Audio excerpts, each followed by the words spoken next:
Welcome back to guys. कैसे हैं आप सभी? आई होप आप सभी बहुत अच्छे होंगे। जैसा मैंने आप लोगों से प्रॉमिस करा था कि मैं आप लोगों को 72 से भी ज्यादा कैंडलस्टिक बेसिक से बताने वाला हूं और एक ही कैंडलस्टिक की साइकोलॉजी समझेंगे, रिस्क टू रिवॉर्ड समझेंगे, कहां पे स्टॉप लॉस लगाना है, कितना टारगेट बुक करना है, अगर आप लोग इंट्राडे पोजिशनल ट्रेड करते हो तो कौन से टाइम फ्रेम पे करना है और वैल्यूम को किस तरीके आइडेंटिफाई करना है। आज की इस वीडियो में हम लोग सीखेंगे। और आज जो हमारे पास कैंडलस्टिक होने वाली है वो बेरिज स्क्यूज अलर्ट कैंडलस्टिक पैटर्न होने वाली है।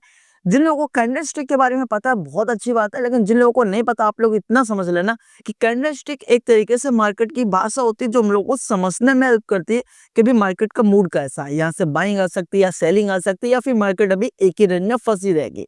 ये हम लोगों को कैंडल्स बताती है और कैंडल्स कई सारे पैटर्न बनाती है। आप लोगों ने सुना भी होगा M pattern, W pattern, double top, triple top, ascending, descending, इन सब चीजों के बारे में आप लोगों ने सुना होगा। ठीक है, तो वो कहीं ना कहीं वो कैंडल्स ही बताती हैं और कैंडल्स को हम लोग कहीं पर भी यूज कर सकते हैं, अपने forex, crypto, Indian market, stock, कहीं पर भी इसको यूज कर सकते हैं। तो आज जो हमारे पास कैंडलस्टिक होने वाली है बेरिस स्क्यूज अलर्ट कैंडलस्टिक पैटर्न, इसको हम लोग किस तरीके आइडेंटिफाई करेंगे, क्या होगा, इन सब चीजों के बारे में डिटेल में बात करते हैं। सबसे पहली बात, ये हमारे पास एक रिवर्सल कैंडल होगी जो हम लोग को 3 कैंडल से मिलकर बनी होगी। कहाँ पे बनी होगी? ये हम लोगों को रेजिस्टेंस पे बनी होगी। ठीक है, अब इसको हम लोग समझते हैं। जो हमारे पास पहली ग्रीन वाली कैंडल्स है इसका क्या सीन होता है। मैंने आप लोगों को पहली वाली वीडियोस में बताया था कि इसका ओपनिंग प्राइस यहाँ पे होता है, इसका क्लोजिंग प्राइस यहाँ पे होता है, इसका हाई यहाँ पे होता है एंड लो इसका यहाँ पे होता है। मैंने आप लोगों को क्लियर बताया था पहली वाली वीडियोस का जो कैंडलस्टिक की थी। जिन लोगों ने नहीं देखा आप लोग चैनल पर जाकर देख सकते हैं जाकर। ग्रीन वाले का अगर हम लोग बात करें, इसका ओपनिंग प्राइस यहाँ पे होता है, लो इसका यहाँ पे होता है, क्लोजिंग प्राइस यहाँ पे होता है, हाई इसका यहाँ पे होता है। मैंने ये भी आप लोगों को बताया था।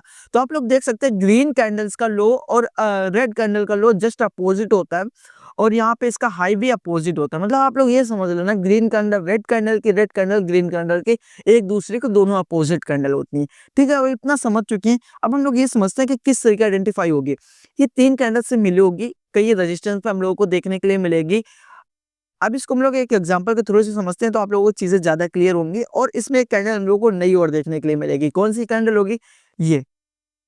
ये कौन सी कैंडल है? ये बुलिश मेरू बाजू कैंडल। जिन लोगों को बुलिश बेरिश दोनों मेरू बाजू के बारे में नहीं पता, चैनल पे जाना है। कैंडलस्टिक की सीरीज है जहाँ पे मैंने 72 से भी ज्यादा कैंडलस्टिक करा रखी है। बेसिक एक ही कैंडलस्टिक को साइकोलॉजी के साथ में रिस्क रिवॉर्ड कितना यूज करना है, इन सब चीजों के बारे में तो चैनल पे जाकर के एक बार चेकआउट जरूर कर लेना।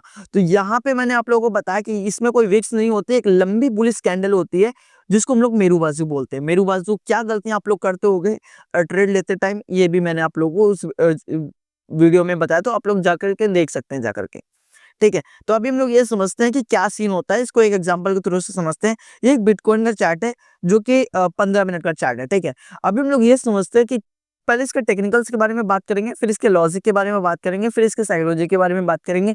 इन सब चीजों के बारे में बात करने के बाद अभी हम लोग फिर ये समझेंगे कि ये कैंडलस्टिक पर ट्रेड करना सही है या फिर रिस्की है, इन सब चीजों के बारे में। सबसे पहली बात हम लोग टेक्निकल्स के बारे में बात करते हैं। तो ये हमारे पास एक तरीके से रेजिस्टेंस लेवल है, ये हमारे पास सपोर्ट लेवल है। समझ चुके हैं। अब हम लोग ये समझते हैं कि ये हमारे पास रेजिस्टेंस का लेवल है, ये हमारे पास सपोर्ट के लेवल है। कैंडलस्टिक कहाँ पे फॉर्म हो रही है?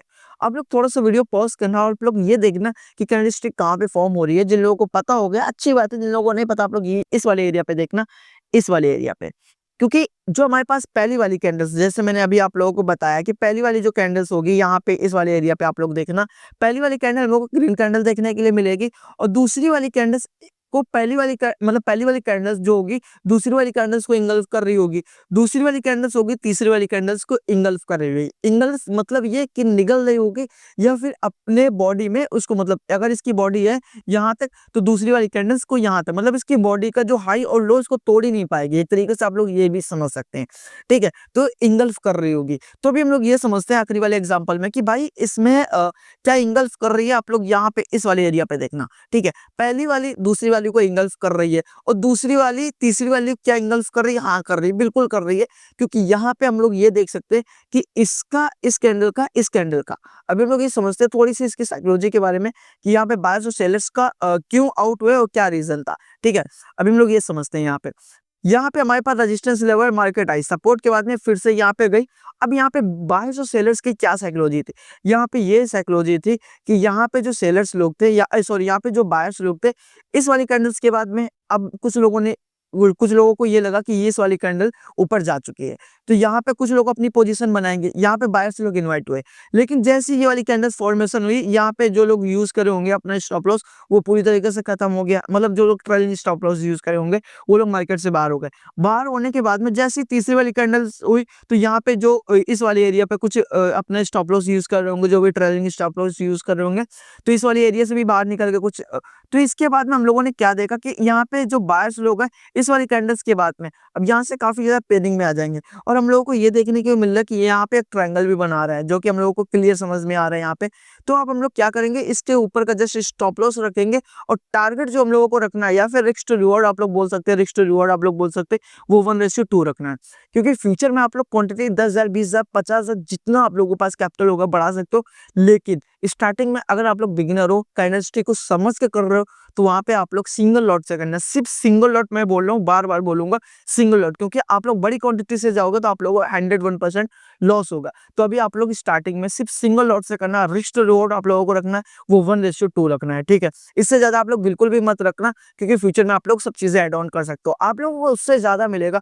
यहाँ पे आप लोग देखा, यहाँ पे सेलर्स लोग, बायर्स लोग पेनिक में, यहाँ पे सेलर्स लोग फिर से सेलिंग कंटिन्यू हुई, और इसके बाद में फिर से यहाँ पे आए। लेकिन यहाँ पे फिर हम लोगों ने क्या देखा कि यहाँ पर इतने बायर्स स्ट्रॉन्ग नहीं है कि भाई मार्केट को और ऊपर लेके जाए। तो यहाँ से फिर से सेलिंग कंट्रोल, मतलब सेलिंग रैली हो गई, और इसके बाद में कहीं ना कहीं एक चैनल में थोड़ी टाइम तक मार्केट चली, और जो कि 15-15 मिनट की कैंडल्स होगी, मतलब काफी ज्यादा टाइम तक एक ही टाइम तक कंसोलिडेट की। इसके बाद में क्या हुआ होगा आगे, वो आप लोगों को बैक टेस्टिंग करने के बाद चीजें पता चलेंगी, ठीक है। अब हम लोग बात करते हैं इसके वॉल्यूम के बारे में, कि वॉल्यूम क्या हो, किस तरीके फॉर्म करेंगे। तो वॉल्यूम हम लोगों को क्लियर समझ में आ रहा है कि आप लोग इसको देख सकते हैं, वॉल्यूम किस तरीके काम कर रहा है। इसका वाला जो वॉल्यूम है, हम लोगों को क्लियर समझ में आ रहा है कि एक बढ़ते हुए क्रम में, मतलब कुछ इस टाइप का हम लोगों को देखने के लिए मिल रहा है कि पहली वाली का ऐसा, और दूसरी वाली का ऐसा, और तीसरी वाली का कुछ ऐसे हम लोगों को देखने के लिए मिल रहा है, जो कि आप लोगों को क्लियर समझ में आ रहा होगा कि बढ़ते हुए क्रम में है। अब आप लोग ये सब चीजें समझ चुके होगे, तो अगर आप लोग इंट्राडे ट्रेड कर दोगे, तो आप लोगों को जो टाइम फ्रेम रखना है 5 मिनट, 15 मिनट, 5 मिनट रखना है, 15 मिनट रखना है, और 1 आवर आप लोगों को रखना है, ठीक है। पोजिशनल ट्रेड कर दोगे तो आप लोगों को 1 वीक या फिर 1 डे का आप लोग चार्ट रख सकते हैं, जो कि आप लोगों को इजीली चीजें देखने के लिए मिल सकती हैं। और आप लोगों को से मैं एक चीज जो चेतावनी देना चाहता हूँ, वो ये है कि सिंगल कैंडलस्टिक पे ट्रेड करना काफी ज्यादा रिस्की है। तो आप लोग सपोर्ट और रेजिस्टेंस किस तरीके ड्रॉ करते हैं, और किस तरीके इसको काम करते हैं, प्लीज वो सीख लेना। क्योंकि कैंडलस्टिक पे सपोर्ट और रेजिस्टेंस पे ज्यादा काम करती है। कुछ लोग बोलेंगे भाई यहाँ पे फॉर्मेशन हो रहा है सपोर्ट और रेजिस्टेंस के, तो वहां पे ये कैंडलस्टिक काम नहीं करेगी। मैं आप लोगों से फिर से एक बात बता देता हूँ, तो प्लीज आप लोगों को बैक टेस्टिंग करनी है, और सिंगल कैंडलस्टिक पे सिर्फ ट्रेड नहीं करना है। आप लोग और भी उसमें देख सकते हैं, आप लोग क्या ईएमए यूज कर सकते हो, क्या इंडिकेटर यूज कर सकते हो। इंडियन मार्केट के अंदर है तो भाई क्या ओआई चेन को चीजें यूज कर सकते हो। मतलब आप लोग इतना देख सकते हो कि भाई सिर्फ सिंगल कैंडलस्टिक काफी ज्यादा रिस्की है। बस मैं आप लोगों को समझा चुका ये सब चीजें। अगर आप लोगों को इस वीडियो से रिलेटेड आप लोगों को कुछ भी डाउट आता है, तो प्लीज आप लोगों से रिक्वेस्ट है, आप लोग कमेंट कर सकते हैं, जहाँ पे आप लोगों का 100% रिप्लाई मिलेगा। मिलते हैं नेक्स्ट वीडियो में, तब तक के लिए bye bye, see you. Video को लाइक और चैनल को सब्सक्राइब जरूर कर देना, क्योंकि आप लोगों की सपोर्ट की बहुत ज्यादा जरूरत है।